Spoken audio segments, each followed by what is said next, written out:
नमस्कार, मैं निधि, आप देख रहे हैं पब्लिक लाइव। अगली खबर भी सूरत से है, जहां रेप के आरोप में 8 साल से सजा काट रहे जैन मुनि शांति सागर महाराज उर्फ सज्जन लाल शर्मा को कोर्ट फैसला सुनाएगी। आइए हम लेकर चलते हैं सूरत। देखिए हमारे संवाददाता राजेश की एक्सक्लूसिव रिपोर्ट। नमस्कार, आप देख रहे हैं पब्लिक लाइव न्यूज और आपके साथ हूं राजेश विश्वकर्मा। एक बड़ी खबर की शुरुआत करते हुए आपको बता दें कि सूरत शहर में साल 2017 में शांति सागर महाराज अपनी ही शांति के लिए उनकी ही सेविका के साथ दुष्कर्म को अंजाम दिया था। वडोदरा की रहने वाली एक सेविका सूरत के शांति सागर महाराज पर एक गंभीर आरोप लगाते हुए दुष्कर्म का मामला दर्ज करवाया था। उस वक्त पुलिस की जांच के बाद जो है शांति सागर महाराज उर्फ सज्जन लाल शर्मा को पुलिस ने कस्टडी में लेकर जो है कहीं न कहीं सलाखों के पीछे भेज दिया था। 8 साल बीत गए और उसके बाद कल सेशन कोर्ट ने एक 10 साल की सजा सुनाई और 25,000 रुपए का दंड का जो है ऐलान किया था।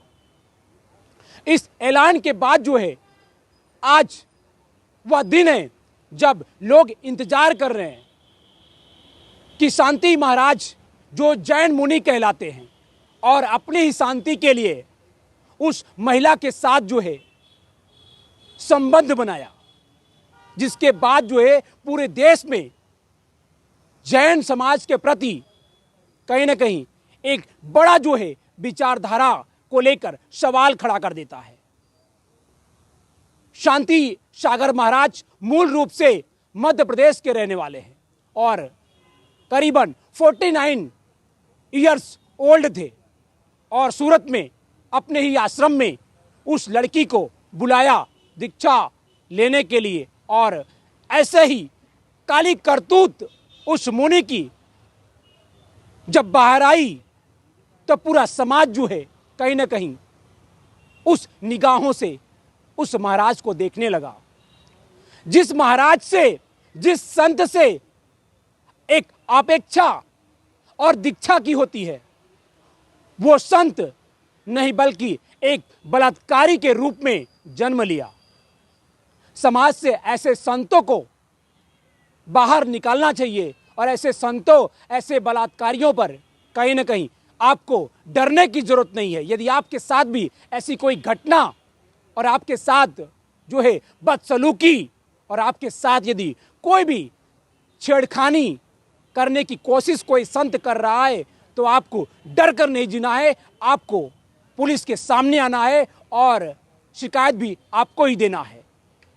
समाज में ऐसे महिलाओं के साथ हो रहे अत्याचार पर जो है ऐसे संतों को जेल भेजने की जरूरत है, जो दीक्षा और के नाम पर जो है कहीं नहीं काली करतूत करते नजर आते हैं। आज का दिन एक ऐसा दिन है जो परिवार जो है उसी दिन का इंतजार कर रहा था।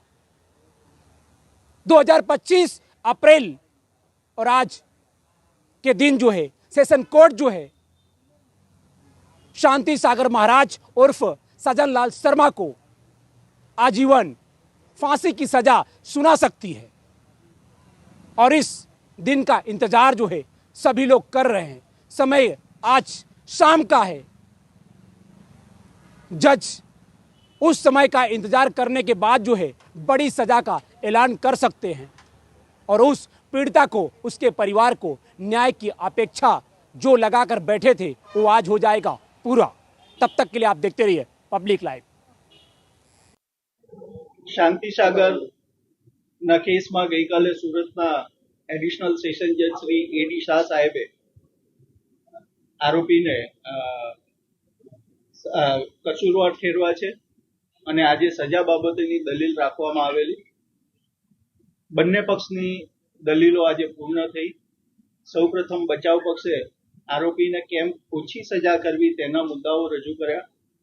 ત્યારબાદ સરકાર પક્ષે દલીલ કરવામાં આવી અને આરોપીને મહત્તમ સજા કેમ કરવી જોઈએ તે બાબતેની દલીલ કરવામાં આવી. દલીલ કરતી વખતે સરકાર પક્ષે અમે જણાવ્યું કે કાયદામાં મહત્તમ સજા અને મિનિમમ સજા એ બે કેમ રાખવામાં આવી છે, એ કેમ ડિસ્ક્રિશન વાપરવું જોઈએ તે બાબતની દલીલો કરી અને જણાવ્યું કે ભાઈ ગુનો કોણ આચરે છે, કેવી રીતે આચરે છે, કોની ઉપર ગુનો આચર્યો છે અને એની સમાજમાં શું અસર, આ તમામ પાસાઓ જોવા જોઈએ. અને ખાસ કરીને શાસ્ત્રોમાં ગુરુનું સ્થાન બહુ ઊંચું હોય છે. કોર્ટમાં ગુરુ બ્રહ્મા, ગુરુ વિષ્ણુ, ગુરુ દેવો મહેશ્વર એ શબ્દ પ્રયોગ કરી અને ગુરુનું સ્થાન શું છે તે પણ કોર્ટને સમજાવ્યું કે આ રીતે ગુરુનું સ્થાન આપણા માતા પિતા કરતા વધારે છે અને એના દ્વારા જ્યારે જો ગુનો આચરવામાં આવે તો ગુનાની ગંભીરતા ખૂબ વધારે કહેવાય. જે દીકરી ઉપર રેપ થયો તે 19 વર્ષની દીકરી હતી, એના માનસિક ટ્રોમા એ પણ આપણે જોવું જોઈએ. એનો ફક્ત દેહ નથી ચોથાયો, એનો આત્મા પણ ચોથાયો છે આ બનાવને કારણે, તે પણ જોવું જોઈએ. બનાવ બાદ એના પિતા આ આઘાતમાં ગુજરી ગયા તે બાબત પણ જોવી જોઈએ. અને આ બધા પાસાઓ જોતા સરકાર પક્ષે દલીલ કરવામાં આવી કે આરોપીને મહત્તમમાં મહત્તમ સજા એટલે કે આજીવન કેદની સજા બળાત્કારના ગુનામાં કરવી જોઈએ અને સાથે સાથે દંડ પણ કરવો જોઈએ. તેમજ ભોગ બનનારને વિક્ટિમ કોમ્પેન્સેશન સ્કીમ હેઠળ વળતર આપવું એવો હુકમ પણ કરવો જોઈએ. એ બાબતની વિનંતી કોર્ટ સમક્ષ કરવામાં આવી છે. જૈન મુનિ સ્વામી છે, તમારો દર્દો આપે છે, તો આના માટે ફાંસીની સજા કેમ આપણે માંગીએ છીએ? જે કાયદો છે અત્યારે 2017માં બનાવ બનેલો, જે વિક્ટિમ છે, વિક્ટિમની ઉંમર 19 વર્ષની છે, એ જોતા ફાંસીની જોગવાઈ તે નથી, તે વખતે નહોતી. આપણે જે બનાવ બન્યો તે વખતની બાબત જોઈએ એટલે ફાંસીની સજાની જો આપણે દલીલ કરીને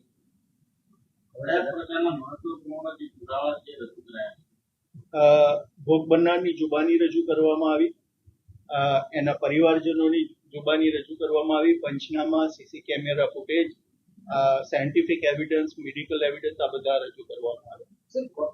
એવો કોઈ ઉદાહરણ દાખલો પણ આપવામાં આવ્યો